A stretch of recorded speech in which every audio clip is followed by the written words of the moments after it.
बिस्मिल्लाहिर्रहमानिर्रहीम। अस्सलाम वालेकुम।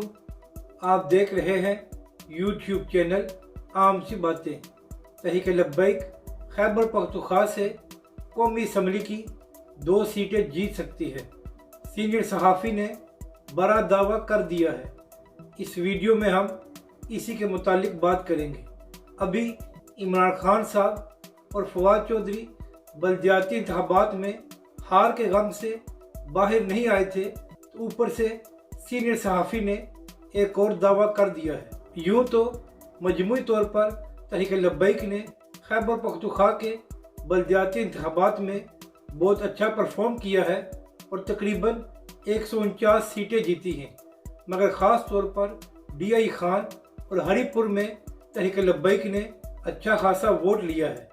और हरीपुर में तहरीक लब्बैक के सरबराह अल्लामा साद हुसैन रिजवी ने एक जलसा भी किया था।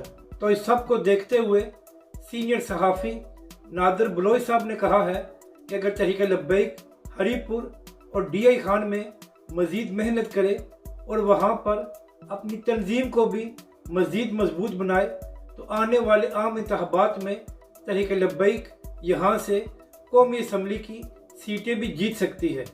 अपनी राय का ज़रूर इजहार करें कि आपको ये वीडियो कैसी लगी और हमारे इस चैनल को भी सब्सक्राइब करें।